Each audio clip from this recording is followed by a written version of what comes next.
como José Gregorio forma parte de, pues, de la venezolanidad, decimos José Gregorio, o dicen Goyito, o lo que ustedes quieran, pero también José Gregorio, San José Gregorio. Creo que es importante pensar, cada vez que yo hablo sobre José Gregorio Hernández, surge del público la necesidad de compartir la experiencia de un favor concedido, de alguien que conoce a alguien con favor concedido, o un milagro ocurrido, aunque no sea reconocido públicamente o especialmente. Y eso, bueno, estamos en sintonía con eso, pero precisamente de esa obra milagrosa no quiero hablar. Quiero hablar de José Gregorio Hernández desde el punto de vista humano, que poco se ha hablado sobre él.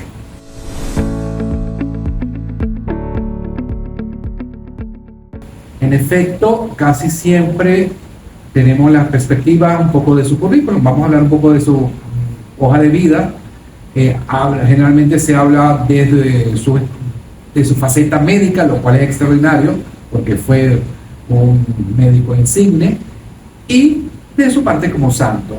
Pero esa parte como santo no está del todo completa si no se conoce esta otra faceta, ¿no? Que es la de franciscano seglar.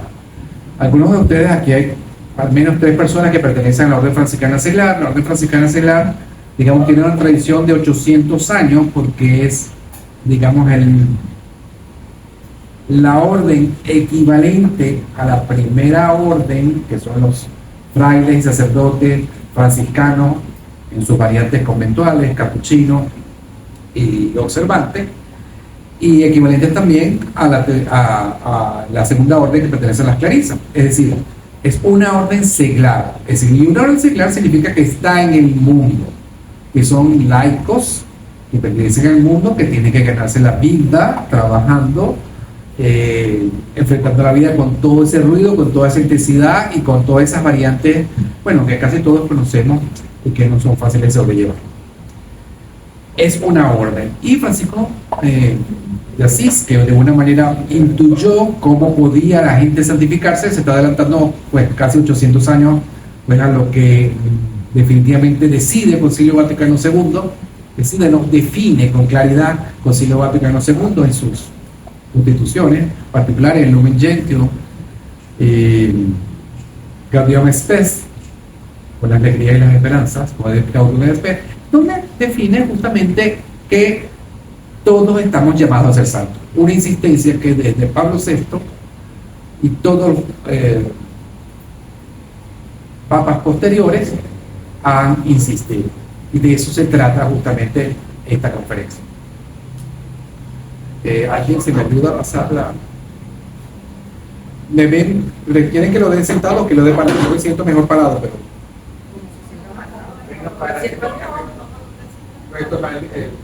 Okay. Muy bien. Ok. Originalmente esta conferencia se llamaba La experiencia de un franciscano seglar, un punto de partida para conocer el mundo íntimo de José Gregorio. Hemos conocido de alguna manera sus dudas, hemos conocido los cuentos sobre sus inclinaciones, pero la particularidad de ser franciscano seglar ofrece unas preguntas mucho más interesantes con las cuales nos podemos identificar. Ese dibujito tiene su historia en la pandemia, y tiene que ver hace casi 11 años cuando Edo hace esta obra maravillosa que habla de la cultura del país, tan llena de colorido. Es un poco un dibujo, se le pone un poco caricaturesco. ¿Qué significa una caricatura? Quiero hablar de ello a continuación. Adelante, la próxima. Y luego, en 1920, en plena pandemia, cuando anuncian que van a beatificar a José Gregorio, Edo de nuevo nos sorprende con un mural allá en Miami-Dade, un viaje muy good. Como pueden ver, José Gregorio, adelante, pasen adelante.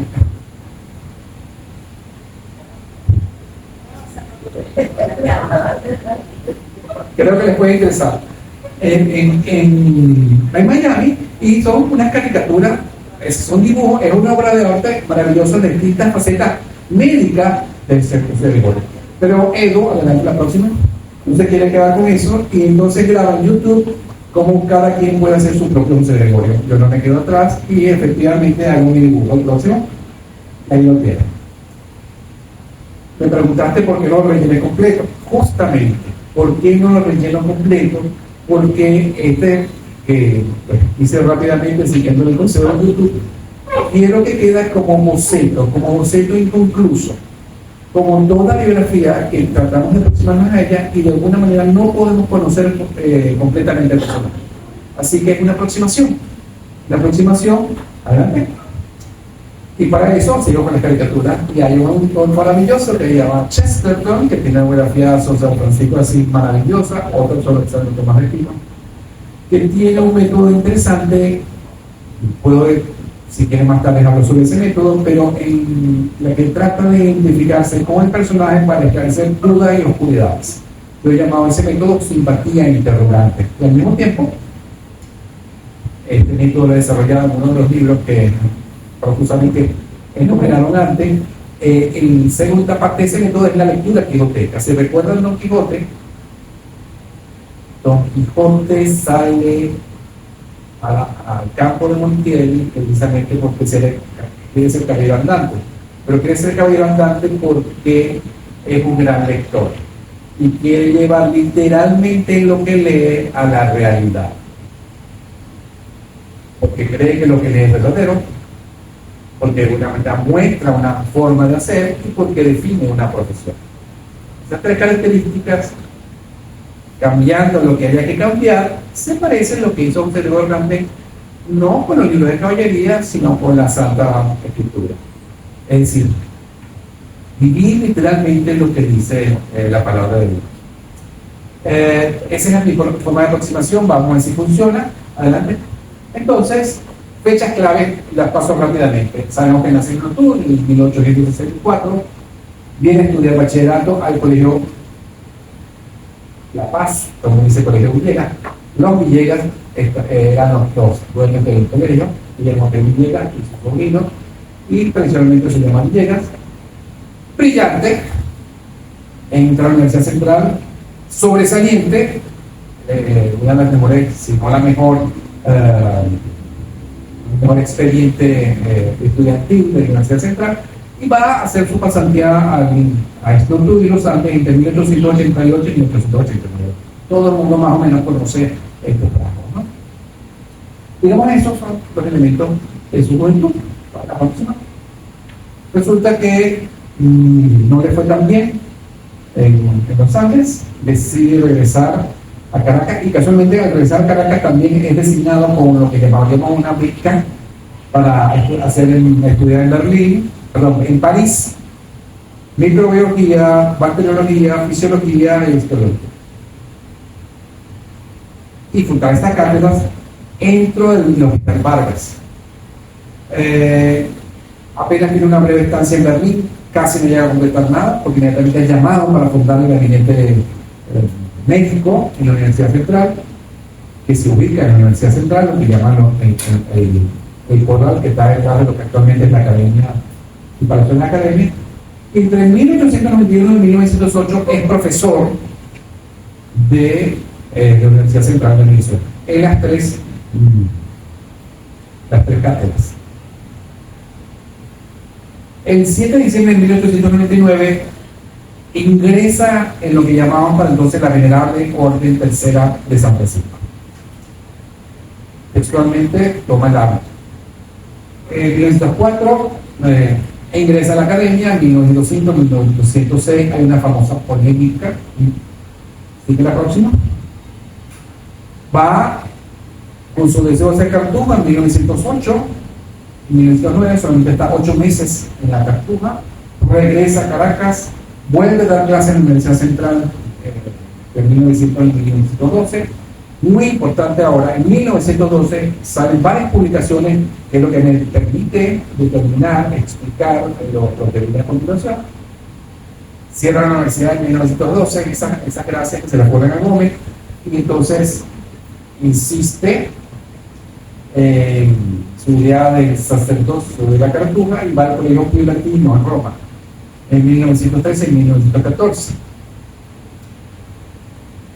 En diciembre de 1913, en invierno de 1913, se enferma de tuberculosis y entonces tiene que regresar.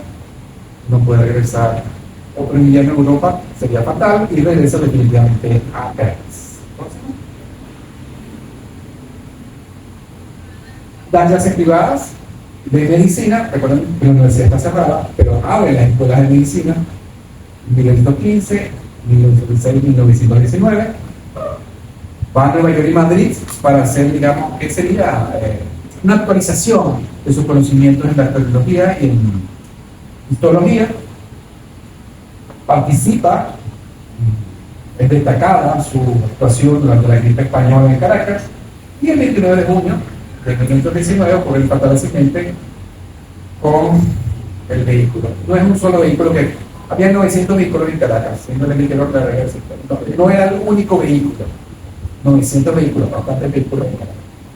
Ese fue un poco el repaso de la línea de vida. Uno podía centrarse en otras cosas, pero quiero ver a lo principal. Adelante. Esta es la famosa foto que te toman en Nueva York en 1917, y es la que ha asegurado no solo la iconografía, sino también la manera de ver a José Gregorio, digamos, en su elegancia, seriedad y prestancia.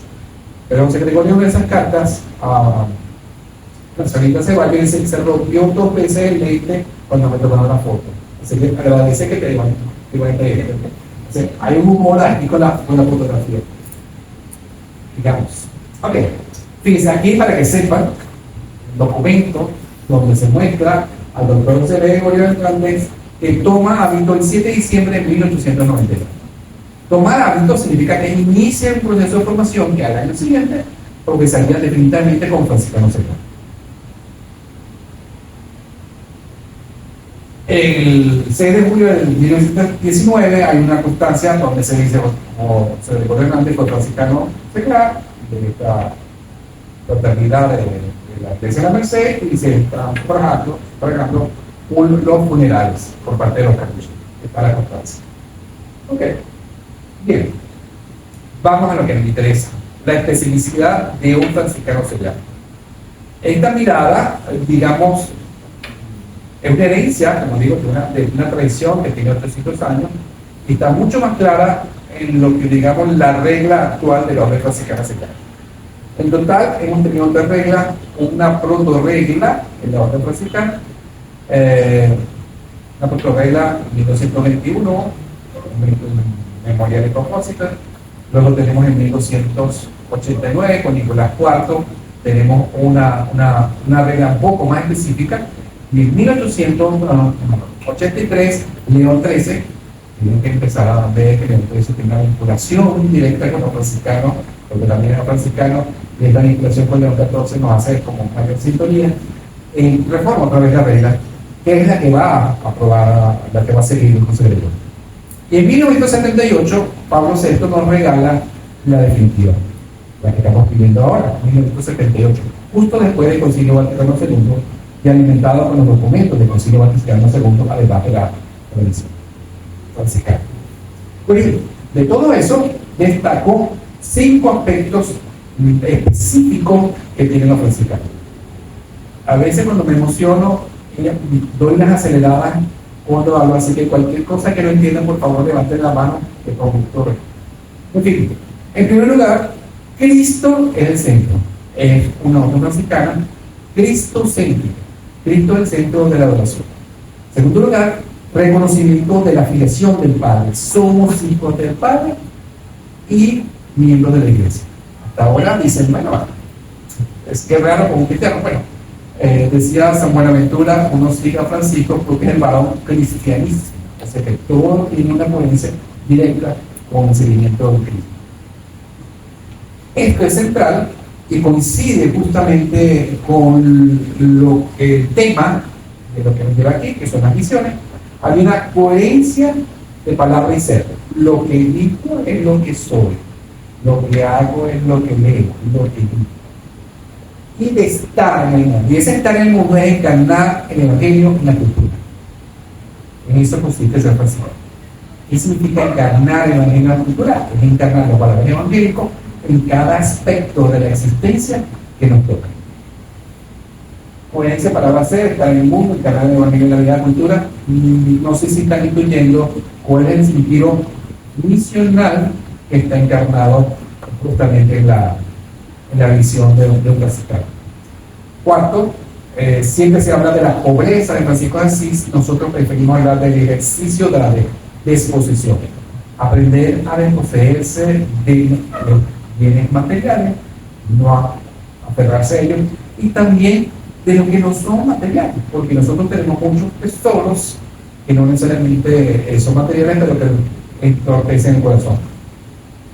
Resentimientos, prejuicios, egoísmo, etc.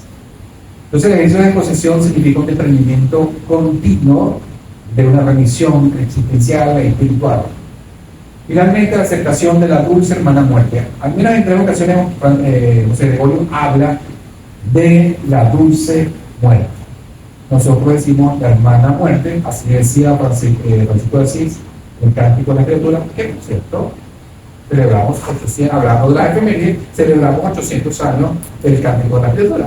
Y la antepenúltima estrofa dice: loado sea mi Señor por la hermana muerte corporal. Esto es coherencia completa con el planteamiento de José Gregorio. Y cuando le preguntan a un franciscano cómo se distingue un franciscano en la calle, hay 2 elementos clásicos: la fraternidad y la alegría franciscana. La fraternidad se va a traducir particularmente en José Gregorio de un modo específico, ya hablaré sobre ello,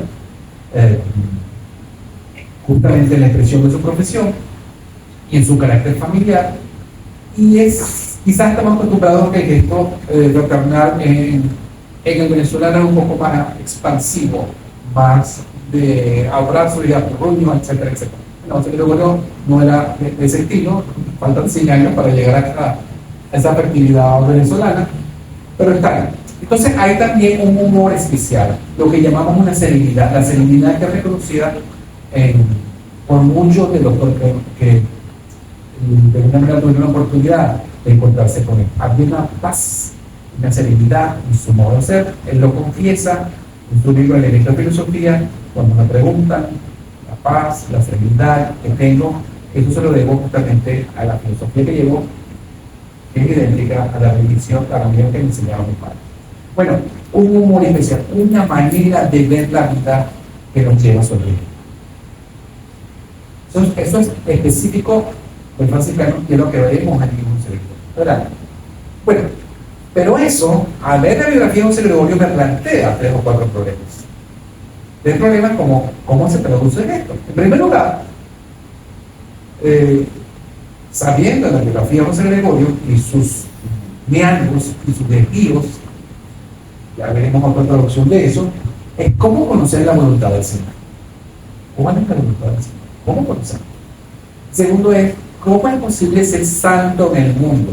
Estamos hablando a finales del siglo XIX, principios del siglo XX, una mentalidad clerical, que todos comparten, desde los seglares hasta la jerarquía.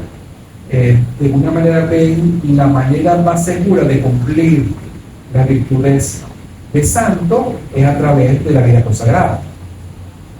¿Y qué queda entonces para los seglares? Son preguntas. ¿Cómo se puede ser santo entonces? Son preguntas. Y en tercer lugar, sabemos que es médico, cómo ser fiel al don de la razón. Estamos hablando de hace 100 años. Pero es una tradición que de alguna manera es muy fiel a la textualidad bíblica, como combinar fe y ciencia. Casi todas las observaciones que yo he visto, los acercamientos a José Gregorio, se han detenido en esto diciendo: yo soy creacionista, dice él. Y el asunto es mucho más complejo, y José Gregorio resuelve muy interesante. ¿Cómo conocer la voluntad del Señor? En primer lugar, pueden tener una limitada visión. Todos tenemos una limitada visión con respecto al Señor. Tenemos la aspiración caprichosa. Se dice que José Gregorio a los 14 años le dijo a su papá: me gustaría estudiar leyes. No, señor, usted estudia medicina. Bueno, está bien. La visibilidad de José Gregorio. la concepción que tenemos sobre la vocación profesional es muy diferente a la que se tenía en aquel momento. Nosotros asociamos la vocación con una especie de organización vital, existencial, la cual se define en nuestra vida. En aquel momento, aquí la vocación profesional tiene que ver con una manera de llevar la vida. Pero José Gregorio se mete en medicina y no solamente se mete en medicina, sino que le agarra el gusto a la medicina, le fascina la ciencia. Entonces tenemos un médico, un profesor, un familiar, era el custodio de toda su familia, cuando era su padre, y tenemos esta opción: cartujo, sacerdote o celar. ¿Cómo conocer la voluntad del Señor? ¿Cuál será mi camino? Y aquí entonces tengo entre la docilidad, el cauce y lo que yo llamo efectivamente la equivocación. Observen que equivocación lo tenemos dividido en dos partes. Equi, que significa, estoy jugando un poco con la palabra, significa igual, y vocación tiene dos sentidos. Adelante. Miren lo que dice el libro de sabiduría. Así que el problema de José Gregorio es mucho más milenario. ¿Qué hombre puede conocer los designios de Dios o hacer su idea de lo que quiere el Señor? ¿Quién no conoció tu voluntad si tú mismo no hubieras dado la sabiduría enviado desde lo alto, tu Santo Espíritu? ¿Quién puede conocer? Es una pregunta que nos hacemos. Osana afirma, sí, es verdad, ¿cuál será la voluntad? Así es, todos nos hacemos esa pregunta. ¿Qué es lo que quiere el Señor? Adelante. Bueno, digo que hay equivocación. Me gusta decir la equivocación de José Gregorio Hernández. Hace 11 años, cuando empecé a hablar sobre José Gregorio, llamaba esta charla parte de esta charla. Llamaba la equivocación de José Gregorio. Equi significa, equivocación significa equivocarse, hacer algo en desacierto. De acuerdo al diccionario. Adelante. Equi, pero equi significa igual, también significa igual, ¿verdad? Como igual, equidistar, equivalente, equidistar, igual. Pero vocación, la próxima, tiene dos sentidos. Uno, la inspiración porque Dios llama a un estado determinado, y también inclinación a cualquier estado, profesión o carrera. El diccionario me la pone chévere, me combina los dos elementos de alguna manera. Adelante. Bueno, entonces equivocación significa que los dos me llaman de igual forma. Quiero jugar con la palabra. Me llama de igual forma. Nosotros generalmente asociamos la equivocación como algo que hay que suprimir, que hay que borrar, porque es un error. Pensamos que el error en sí mismo es detestable. Y en el caso de José Gregorio es fascinante, porque lo descubre tal cual. Entonces, pienso en un verso de Guillermo Sucre, que dice: la pasión del error, no el error de la pasión. ¿Qué significa eso? ¿Cómo puedo leer? No, ¿qué significa? Es muy fuerte. ¿Cómo puedo interpretar? La pasión del error es más importante que haberse equivocado. Es decir, el amor con que puse lo que quería hacer y así me haya equivocado, me rescata de ese error. Quiero llamar la atención sobre ese amor excesivo que de una manera José Gregorio quería manifestar y que me llevó pues a equivocar de rumbo. ¿Adelante? Efectivamente, yo pienso que esta fijación que tenemos de Gregorio para ver a la cartuja es de alguna manera una manera de pensar cómo te puedo amar, Señor, mejor en este mundo tan denso, tan distraído, tan lleno de ruido, tan lleno de distracciones. Y en sus textos que lee está explicación de Cristo, y hay un fragmento que dice: uno debería estar como los cartujos todo el tiempo orando y orando y orando. Esto es lo mío, que se lo seguro. Supongo que pensado no en estos términos tan eloquiales. Pero entonces se va, escribe, renuncia a todo discretamente, como buen franciscano, deja todo a su familia, es decir, reparte testamento antes del tiempo y va a la familia como diríamos ahora, con la palanca como Bautista Castro, que escribió al superior de de los cartujos, que para aquel momento en la Farneta se encontraba la sede principal. Los cartujos habían sido expulsados de Francia 6 años antes. Entonces la Gran Cartuja se encontraba justamente en la Farneta. Aquí entra el 16 de julio de 1908. Al menos de un mes entra el noviciado con el nombre de Fray Marcelo. Entonces, bueno, paso un instante. Fíjense que lo interesante de esto es que la Cartuja está diseñada un desierto, un claustro y una celda. Es decir, una triple soledad para justamente encontrarse con el Señor. Atención, José Gregorio Hernández atendía a todos, daba clase, atendía a toda la sociedad caraqueña, por ejemplo, toda la sociedad caraqueña, lo que decir a todas las personas. Quiero decir, desde lo más alto, 8 presidentes, ministros y sobre todo a los más necesitados, sin distingo. Es decir, era muy estimado en la sociedad, era muy querido en la sociedad y quiere refugiarse en la soledad, en la triple soledad, en los 3 círculos concéntricos, como llaman los cartujos. Estamos dentro del claustro, ahí tiene un cartujito, adelante, cambiamos el claustro y llegamos a la celda. Fíjense toda esa autoridad para concentrarse. Pues bien, 9 meses después, el prior de la Cartuja le dice: frailecito, usted no está llamado para la vida contemplativa. Sí, no resistía, ya pesaba 44 kilos, no cumplía con la tarea en el sentido de que no lleva la cuota de leña que tenía que cortar. Es decir, la vida de los cartujos es exigente, no solamente desde el punto de vista espiritual y desde el punto de vista psicológico, sino también desde el punto de vista físico. Y no tiene gobierno, nada. Así que busque por otro lado, quizás sea sacerdote secular o jesuita, busque lo que le haga falta. Por supuesto, esa frustración, con esa tristeza, se regresa a Caracas. Y pensando en lo que dice el prior, dice: bueno, voy a ser sacerdote para ver si siendo sacerdote entro por otro lado para ser cartujo. Efectivamente entra en seminario y ocurre algo extraordinario. Los exalumnos, los discípulos de José Gregorio se enteran, pues, porque el doctor Hernández está aquí, vamos a visitarlo, y van todos en grupo y capote, casi hay una manifestación en 2017. Bueno, 30 estudiantes en este momento podría ser interesante, ¿no? Vamos para allá y lo visitan y entonces vamos a hablar con Bautista Castro, con el obispo, y dice: convence al doctor Hernández que su vocación es dar clases. Como el doctor Castro habla con José Gregorio, no sé qué habrá hablado, porque era también el profesor, y al día siguiente ya solicitó la clase, y a los 15 días está dando clase puntualmente a la misma hora. Las cátedras que tenía en este momento el doctor Fleja, que se la de alguna manera la había heredado, la cede graciosamente, gentilmente, y retoma sus 3 cátedras. Es decir, el cambio de rumbo del Gregorio tiene su origen en una intervención de estudiantes universitarios.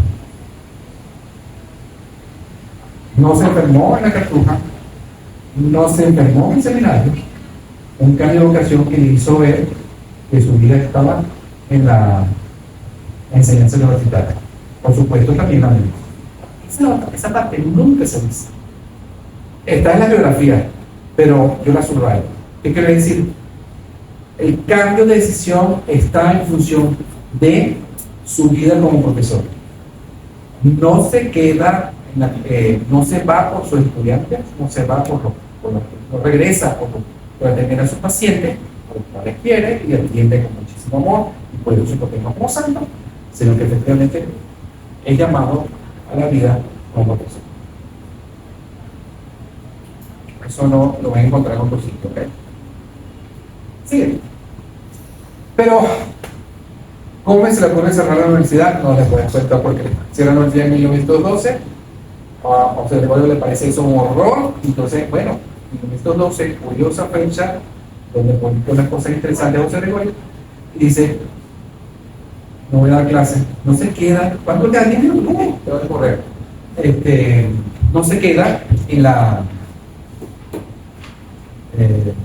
atendiendo a sus pacientes, sino que entonces decide ir a ser sacerdote para ver si entra la captura. Y va al colegio pilatino, otra vez pide la palabra del alcalde. La cartica de Juan Tito Castro va al colegio pilatino, dado por los jesuitas, y entonces ahí comienza a estudiar, siempre con la idea de la captura de la tuberculosis. Ya creo que las palabras de Dios son claras. Regresa, pasa adelante. Regresa y entonces sigue dando clases. ¿Cómo conocer la voluntad del Señor? Estar abiertos a la verdad. Andar en la verdad, como dice Santa Teresa. Y lo dice claramente el Evangelio también. Servir. Lo dice en Mateo, lo dice en Juan 13, cuando está justamente hablando de la última cena.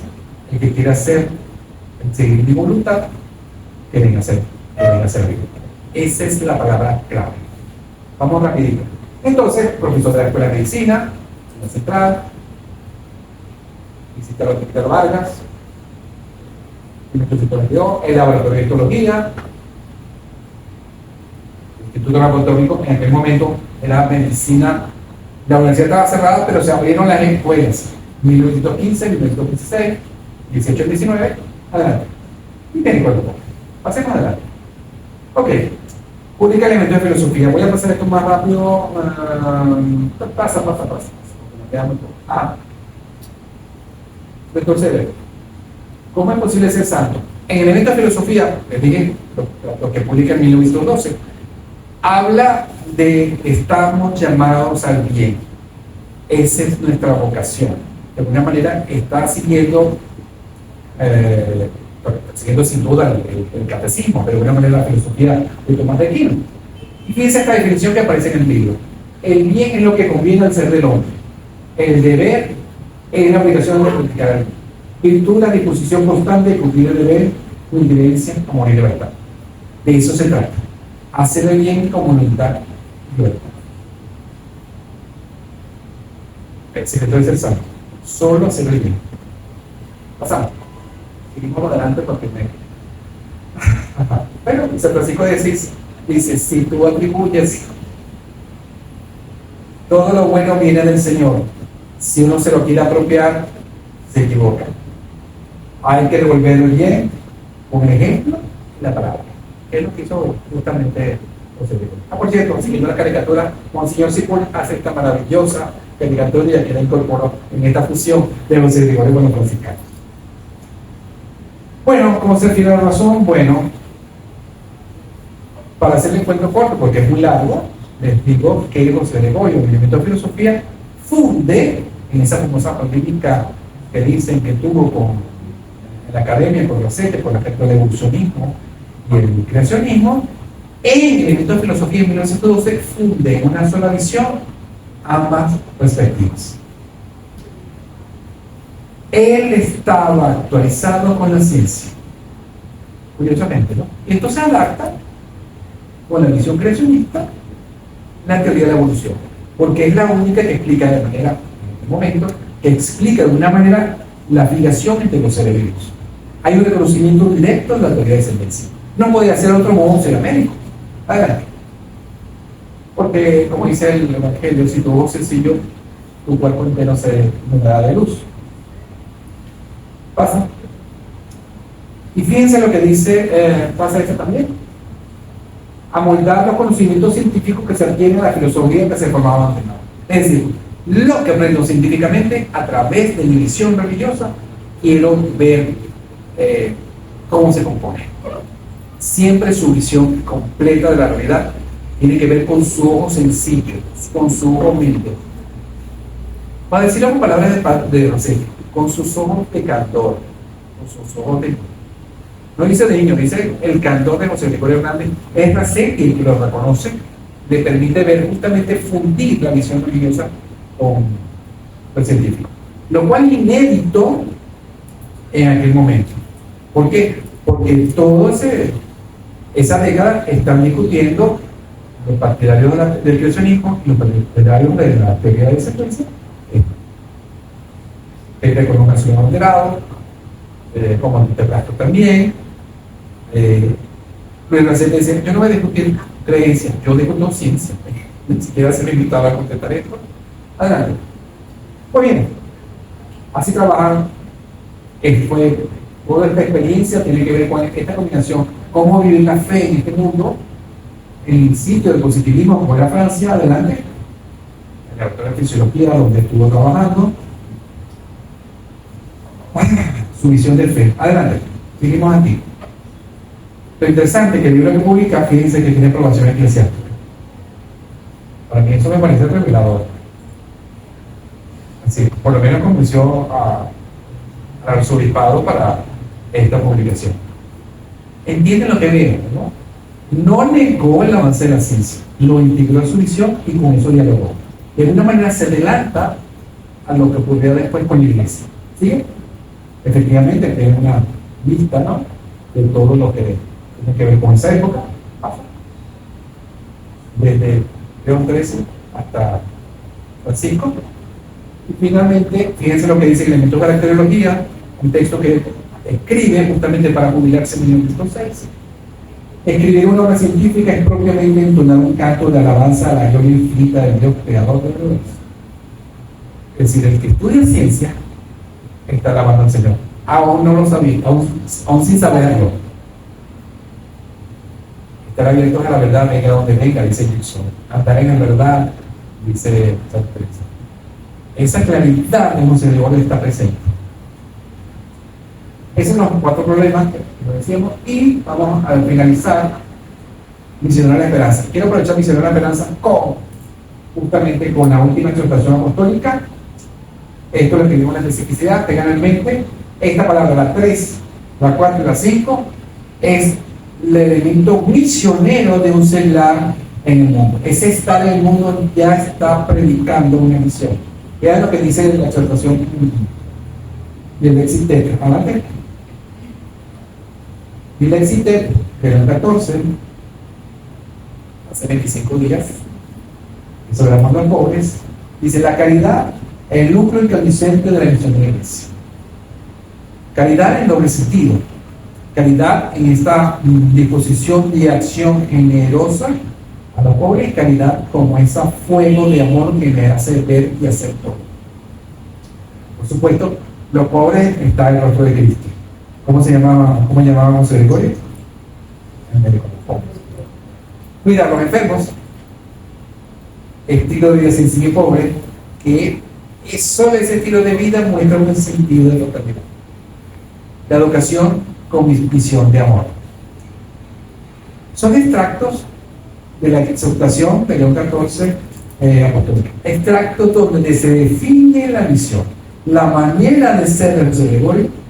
Ya estaba anunciando un modo misional, su ser en el mundo como modo misional. Próxima. Fíjense que vamos rápido en la traducción de la computadora. La bienaventuranza nos dice continuamente: felices ustedes, felices hoy ustedes, los pobres de espíritu, los mansos, los afligidos, los que tienen audiencia de la justicia, los misericordiosos, limpios de corazón, los que trabajan por la paz, los que son perseguidos por practicar la justicia. Todo ese trabajo que tenemos. Sí. Felices ustedes cuando sean perseguidos por mi causa. Quiero insistir en el subrayado de hoy. Así trataron a los profetas. Adelante. Felices hoy, alegrense y regocíjense, tendrán su recompensa celestial. La esperanza siempre está asociada con un bien. Nuestra vocación es hacia el bien. Estamos llamados a hacer el bien y estamos, digamos así, atraídos hacia el bien mayor que es el Señor. Por eso hay que alegrarse hoy por la recompensa futura y porque estamos en el camino. Fíjense que estamos perseguidos, fíjense que los que trabajan por la justicia, fíjense los ambientes. Es decir, hay una circunstancia que nos parece contradictoria dentro de la mentalidad humana, y por supuesto la felicidad terrena está prometida en la esperanza, pero ya está anunciando que en el camino hay una felicidad. No es que mañana seremos felices, no, es que mañana seremos más felices. Esa es la idea de la bienaventuranza. Como virtud, sabemos que la plenitud está el bien que es Dios. Por eso, actuar en el bien ya estamos participando propiamente de esa recompensa celestial, porque estamos participando no solamente de la vocación, sino de su ser. Adelante. Por eso, la esperanza con virtud es estar y saberse en el camino. Estamos en el camino. Vamos a empezar como hacerlo. Sabemos que es verdadero. En el crear y el obrar se afirma ese ser que es justamente el que se convierte en el misionero. El misionero que transmite esa serenidad, esa paz y ese anuncio del bien. En esas facetas que hemos dicho, en esa calidad que enciende todo, en cuidado del enfermo y en la educación, es lo que más nos sirve. Es interesante cómo todo el mundo se volcó cuando vemos el Gregorio, más adelante. Es decir, no es un cuento, hay documentos. ¿Okay? Y quiero concluir justamente con lo que dice José Gregorio, que de alguna manera, que es Rómulo Gallego, y que de alguna manera muestra en qué consiste la misión de esperanza de José Gregorio. No era un muerto a quien llevaba a enterrar, era un ideal humano que pasaba en triunfo, electrizando en los corazones. Puede asegurarse que en pos del féretro del doctor José Gregorio Hernández, puede variar el doctor y el santo, todos experimentamos el deseo de ser buenos. Lo dice el positivista de 1919, que era una maravilla, pero experimentamos el deseo de ser buenos no en el resultado justamente de la misión. Entonces, claro, la misión de esperanza de José Gregorio consiste justamente en ese modo de ser, que es específico de la franciscana. Se traduce en acción, particular en José Gregorio, en su manera de ser, en su tratamiento con la familia, en el cuidado de forma, en su entrega a la educación. Por supuesto, en su honestidad, coherencia de la palabra del ser. Bueno, aquí está.